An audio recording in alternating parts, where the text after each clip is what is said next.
देश भर के स्कूल्स और कॉलेजेस को शट डाउन कर दिया गया है और बांग्लादेश की सरकार ने मोबाइल इंटरनेट सर्विसेज को भी सस्पेंड कर दिया। मुक्तियोद्धाদের নাতিপুতিরাও পাবে না, তাহলে কি রাজাকারের নাতিপুতিরা পাবে? इस तरीके का लो लेवल आर्ग्यूमेंट एक प्रधानमंत्री को सूट नहीं करता। बांग्लादेश की प्रधानमंत्री शेख हसीना को अब प्रोटेस्टर्स डिक्टेटर करके भी पुकार रहे हैं। नमस्कार दोस्तों, पिछले महीने बांग्लादेश में भारी संख्या में स्टूडेंट सड़कों पर उतरे प्रोटेस्ट करने के लिए। शुरुआत में तो ये प्रोटेस्ट पीसफुल ही थे, लेकिन अब हालातों ने बड़ा खौफनाक और हिंसक मोड़ ले लिया है। बांग्लादेश में अब एक मिलिट्री कर्फ्यू डिक्लेयर कर दिया गया है। Troops on the streets, a strict curfew, a near blackout of communication.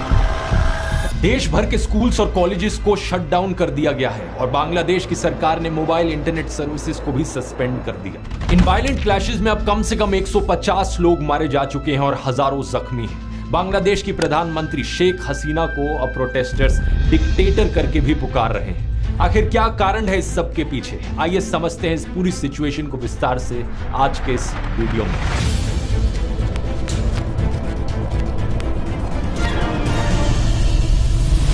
In protest के पीछे सीधा कारण है दोस्तों रिजर्वेशन। बांग्लादेश का यूथ प्रोटेस्ट कर रहा है इनकी सरकार के कोटा सिस्टम के खिलाफ।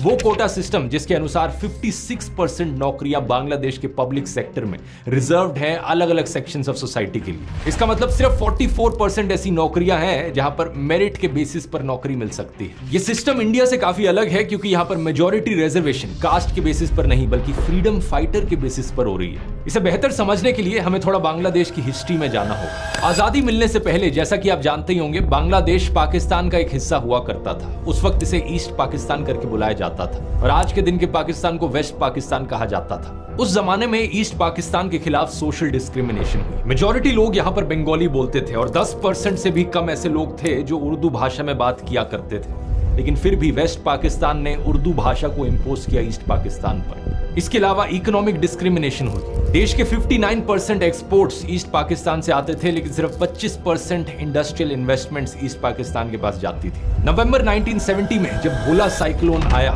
एस्टिमेटेड 3 लाख लोग मारे गए ईस्ट पाकिस्तान में। One of the deadliest tropical cyclones पिछली सेंचुरी का। World in 1970, a massive storm swept into the Bay of Bengal, drowning 500,000 people. It was one of the worst natural disasters anywhere.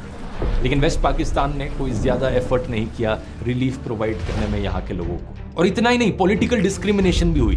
साल 1970 की elections में east Pakistan के पास 162 seats थी, waste Pakistan में 138 seats थी। Waste Pakistan में लोगों ने अलग अलग पॉलिटिकल पार्टीज के लिए वोट किया, लेकिन ईस्ट पाकिस्तान में ओवरवेलमिंग मेजॉरिटी वोट्स गए सिर्फ अवामी लीग पार्टी को, जिसे लीड किया जा रहा था शेख मुजीबुर रहमान के द्वारा। इस इलेक्शन रिजल्ट का नतीजा यह होता कि अवामी लीग दोनों ईस्ट और वेस्ट पाकिस्तान पर गवर्न करती, लेकिन वेस्ट पाकिस्तान की जो मिलिट्री थी वो बिल्कुल ये नहीं चाहती थी।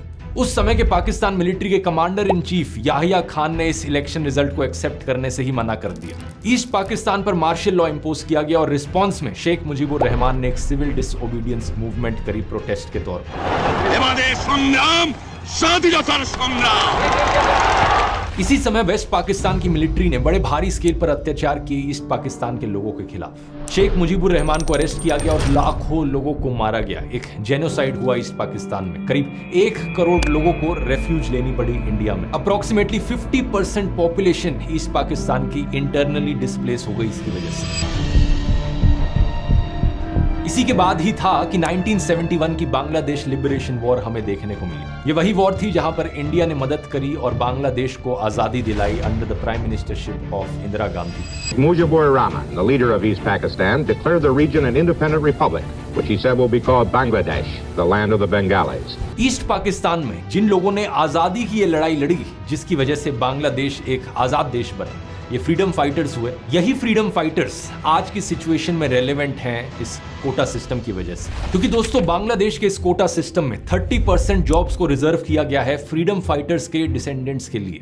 इसके अलावा कुछ और रिजर्वेशंस हैं, जैसे कि 10% औरतों के लिए, 10% जिला कोटा है बैकवर्ड डिस्ट्रिक्ट्स के लिए, 5% रिजर्वेशन है एथनिक माइनॉरिटीज के लिए और 1% रिजर्वेशन है उन लोगों के लिए जिन्हें फिजिकल डिसेबिलिटीज हो। इन सभी नंबर्स को एडअप करोगे तो टोटल 56% रिजर्वेशन बनती है, लेकिन मेजॉरिटी शेयर 56% में से है ये 30% फ्रीडम फाइटर्स का कोटा। इस आर्टिकल को देखिए, ढाका यूनिवर्सिटी में पढ़ने वाले 3rd ईयर इंटरनेशनल रिलेशंस के एक स्टूडेंट फहीम फारूकी, जो कि एक प्रोटेस्टर भी हैं, इनका कहना है कि